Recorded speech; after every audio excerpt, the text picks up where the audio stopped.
Decent हाइस drama है, इसलिए मैं सीरीज को रेट करूंगा 7 आउट ऑफ 10। और आप लोगों से बस इतना ही कहूंगा कि अगर आप लोगों को हाइस ड्रामास देखना पसंद आते हैं, आप लोग बर्लिन के कैरेक्टर के फैन हैं, तो फिर इस सीरीज को देखकर भी आप अपना एक अच्छा टाइम पास जरूर कर सकते हैं। बस हाँ, ये सीरीज फैमिली के साथ देखने के लिए बिल्कुल भी नहीं है, क्योंकि इस सीरीज में आपको कुछ छोटे छोटे सेक्स सीन देखने को मिलेंगे और अडल्ट लैंग्वेज भी आपको सुनने को मिलेगी। लेकिन अच्छी बात यह है कि इस सीरीज के सीजन 1 में कहानी को इस तरह से एंड किया गया है कि अगर इस सीरीज का सीजन 2 नहीं भी आता है तो भी जो कहानी है सीजन 1 की वो कंप्लीट है, आपको सीजन 2 के रिलीज का वेट नहीं करना पड़ेगा। लेकिन साथ ही साथ इस शो के क्रिएटर्स ने सीजन 2 के लिए डोर्स को ओपन रखा है। इस शो के क्रिएटर्स चाहें तो वो बहुत इजीली बर्लिन की जर्नी को, बर्लिन जो सीरीज है फैमिली शो नहीं, आपको बहुत सारे एडल्ट सीन्स देखने को मिलेंगे एंड बहुत सारी एडल्ट टॉक सुनने को मिलेगी। तो फैमिली के साथ मत देखना कोने में कमरे के, नहीं तो फैमिली वाले आपका मोए मोए कर देंगे।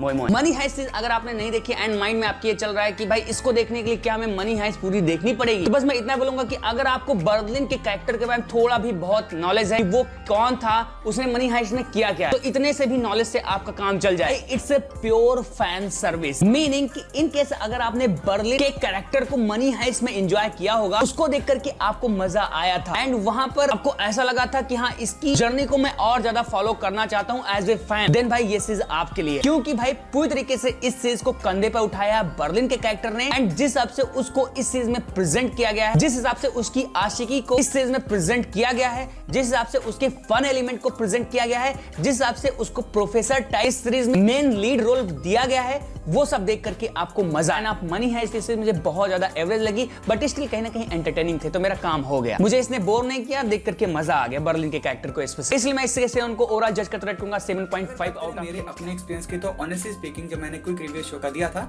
तब मैंने इसके स्टार्टिंग के 3 एपिसोड देखे थे जो कि मेरे को काफी ज्यादा सही लगे थे, लेकिन जब मैं इसके 8वें एपिसोड तक पहुंचा हूं तब मेरे को लगा कि हाँ भाई मेकर्स ने इस शो के अंदर जो ड्रामा है वो थोड़ा ज्यादा ही इन्वॉल्व कर दिया है, जो कि हम लोग को मनी हाइस्ट के अंदर ना थोड़ा बैलेंस तरीके से देखने को मिला था। वो चीज आप लोग को अभी स्टार्टिंग के 3 एपिसोड में फील नहीं होती है, लेकिन जैसे जैसे भाई इसका चौथा एपिसोड आता है, 5वां आता है, तो आप लोग को लगता है कि हाँ यहाँ पे हाइस्ट के अलावा भी मेकर्स ने काफी कुछ आप लोग को प्रेजेंट करने की कोशिश करी है, जिसकी वजह से डेफिनेटली आप लोग को बर्लिन के कैरेक्टर के बारे में और भी चीजें जानने को मिलती हैं कि कैसे वो अपने लव इंटरेस्ट के चक्कर में अपना बना बनाया प्लान भी लाइक बेकार करने को तैयार हो जाता है। हाइस्ट वाले सीन्स हैं वो मेरे को काफी अच्छे लगे हैं, जिसकी वजह से आप लोग को ड्रामा इतना ज्यादा लाइक परेशान नहीं करेगा। बर्लिन सीरीज ने एक अपना मार्क तो छोड़ दिया है एंड इसने मेरे को तो एंटरटेन करा है एंड मेरे को इस शो को देखने में मजा भी आया है। हाँ, अगर आप लोग भाई नेट पिकिंग करने बैठोगे तो डेफिनेटली आप लोग को इस शो के अंदर फ्लॉज देखने को मिलेंगे, बट अगर आप लोग सिर्फ इंटरटेनमेंट पर्पज से शो को देखोगे तो आप लोग को ऐसा कोई मेजर इशू नहीं आने वाला है। एंड खास तौर से अगर आप लोग को बर्लिन का कैरेक्टर पसंद है देन आप लोग को डेफिनेटली इस शो को चेकआउट करना चाहिए, क्योंकि इधर उसको काफी अच्छी तरीके से एक्सप्लोर। मनी हाइस्ट का प्रीक्वल है तो जाहिर सी बात है, उसे कंपेयर करना इसको बनता है। तो भाई बता दूं कि जो उन्होंने मनी हाइस्ट देख रखा है वो शो से काफी हद तक डिसअपॉइंट हो सकते हैं, क्योंकि चीजें इसके अंदर बहुत ही ज्यादा इलॉजिकल तरीके से हो रही होती है, बहुत ही फास्ट पेस की वजह से हो रही होती है, जिससे भाई किसी भी चीज से कोई कनेक्शन बैठ नहीं पा रहा होता है। मनी हाइस्ट बहुत ही ज्यादा डिटेल से बनाई हुई सीरीज है, जो कि देखने में डेफिनेटली बहुत ज्यादा मजा आता है। आप पहले सीजन खत्म करते हो, सेकंड सीजन अपने आप उसका लगा लेते हो, इतना ज्यादा लत लगा देने वाला शो है मनी हाइस्ट। लेकिन मेरे को ऐसा लगता है कि बर्लिन का कभी सेकंड सीजन भी आया तो उस लेवल की हाइप शायद उसकी नहीं देखने को मिलेगी जिस लेवल की मनी हाइस्ट की हुआ करती थी। लेकिन फिर भी अगर आपने मनी हाइस्ट नहीं देखा है तो आप इस शो को डेफिनेटली एंजॉय कर सकते हो, क्योंकि आप इस शो देखते हुए दिमागी तौर पे इन दोनों को कंपेयर नहीं कर रहे होंगे। अगर मेरे को शो को रेट करना हो तो भाई मेरी नजर में करीब 7 एपिसोड हिंदी में जो रिलीज किए गए हैं उन्हें देखने के बाद कहूंगा कि 40 से 50 मिनट की लेंथ के साथ बनाए गए ये एपिसोड उन सभी मामलों में हमें काफी ज्यादा सरप्राइज करते हैं, क्योंकि बर्लिन के अलावा अगर बात की जाए कैमरन की, देख लेना पेनेलोपे क्रूज का यंगर वर्जन लगती है, और हाँ एक इटालियन लेडी भी है जिसे नाम नहीं दिया गया, अनफॉर्चुनेट, अगर पता है तो कमेंट में लिख करके बता देना। लेकिन इन दोनों को छोड़ करके बाकी जितने भी कैरेक्टर्स या फिर कहूँ हाँ फिर से ऑनेस्टी की राह पर चलते हुए कि सिवाय बर्लिन के अलावा बाकी दूसरे किसी भी कैरेक्टर्स को शाइन करने का मौका नहीं दिया गया। यहाँ पर मैंने ब्यूटी अलग कर दी है, वरना अगर उसे पकड़कर चलूं तो फिर से वही जो बात हो जाएगी जो अभी थोड़ी देर मैंने पहले कही थी। खैर, लेकिन उससे हटकर इस शो के कैरेक्टर्स के बारे में जो मैं बात कर रहा था, तो मुझे उन सारे कैरेक्टर्स की वो कहते हैं ना कि प्रेजेंटेशन बिल्कुल भी अच्छी नहीं लगी, क्योंकि देखा जाए तो आगे चलकर उनके साथ जो कुछ भी होगा या फिर होने वाला होगा उनसे हमें बिल्कुल भी घंटा फर्क नहीं पड़ता।